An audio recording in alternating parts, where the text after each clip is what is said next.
ইতিমধ্যে টাইটেল দেখে বুঝে গেছেন যে কি নিয়ে কথা বলতে আসছি আর কি বলতে চাই। আমি খালি চিন্তা করি 90 ভাগের উপরে মুসলমান এরকম একটা দেশে একজন মুসলমান হয়ে এরকম কথা বলার সাহস কেমনে হয় তার? নবীজিকে নিয়ে এরকম ভাবে কথা বলার সাহস সে কোথায় পেল? আমার মাথায় সেটা ঢোকে না। আচ্ছা, একটা জিনিস প্রশ্ন করি, বাংলাদেশে বসবাসরত সনাতন ধর্মাবলম্বী যারা রয়েছেন, মুসলমান বাদে যে ধর্মের মানুষগুলো রয়েছে, তারা কি অত্যাচারিত? কেউ বলতে পারবে যে তারা অত্যাচারিত? আমি দেখি তারা মুসলমানদের চাইতেও দাপটের সঙ্গে চলে। কিছুদিন আগে ফরিদপুরের ঘটনা তো এটাই প্রকাশ করে, তাই না? তো আমার কথা হলো, সে কোন চ্যাটের বেলায় গেছে সেটা দেখার বিষয় না, সে নবীজিকে নিয়ে কথা বলার সাহস কিরকম, মানে কিভাবে সে আসে, তার বুক কিভাবে এত কমিজার তো বড় হইলো কিভাবে?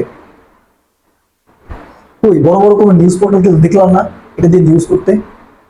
দেখি নাই তো, দেখি নাই বড় কোনো নিউজ পোর্টালকে, দেখি নাই এটা নিউজ করতে, কেউ করে নাই। উনি একজন ওসি, উনি যে চ্যাটের বেলায় হোক না কেন, ওই কোনো প্রশাসনের লোক তো কিছু করলো না। আমি এখানে রাজনৈতিক কোনো দলের পক্ষেও না, কোনো দল নিয়ে কথা বলতে আসি নাই।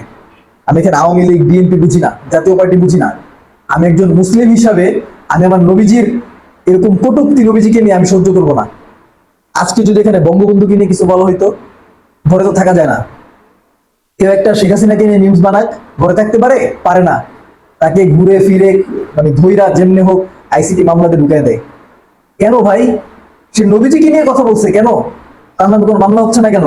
সবাই চুপ কেন?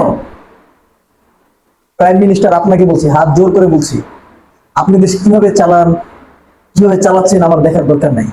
আমার বলতে আমাদের দেখার দরকার নাই সাধারণ মানুষের, কারণ এগুলো দেখে আমাদের কোনো লাভ নাই। আপনি আপনার মতন চালান, আপনি এক না একদম তো করে নেন একদম পুরোপুরি ভাবে, আমাদের সমস্যা নাই। আমরা চাই যে লোকগুলো এই কাজগুলো করতেছে তাকে পানিশমেন্ট দেন। জনগণ আপনার সামনে, আপনার সাথে থাকবে, আপনার চিন্তা করতে হবে না আমি যদি তাদেরকে শাস্তি দেই তাহলে তো আমার সমস্যা হয়ে যাবে, তাদের কাছে সবাই আমার, জনগণ আপনার পাশে থাকবে। আমি বললাম আপনি এগুলোকে শাস্তি দেন, জনগণ আপনার সাথে থাকবে। মাথা গরম হয়ে গেছে, শুধু আমার না, ধৈর্যের একটা সীমা থাকা দরকার। যখন মানুষের পিঠ দেয়ালে ঠেকে যায় তখন মাথায় কিছু থাকে না, তখন আর যাওয়ার তো রাস্তা নাই, তখন সামনের দিকে অগ্রসর হয়।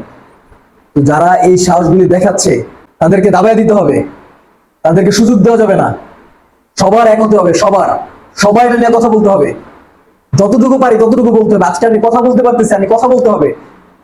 তার চেয়ে যদি বেশি কিছু করার যার থাকে তার চেয়ে বেশি কিছু করতে হবে, ছাড় দেওয়া যাবে না।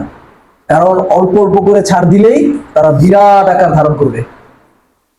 চলুন আমরা সবাই ঐক্য তৈরি করি, এইসব কথা বলার সাহস যাতে কেউ তৈরি না করতে পারে। সবাই সবার জায়গা থেকে আওয়াজ তুলুন এই বিষয় নিয়ে, চুপ করে থাকবেন না প্লিজ। সুযোগ পেয়ে যাবে, অনেক সুযোগ পেয়ে যাবে, সবাই আওয়াজ দিন, সবাই।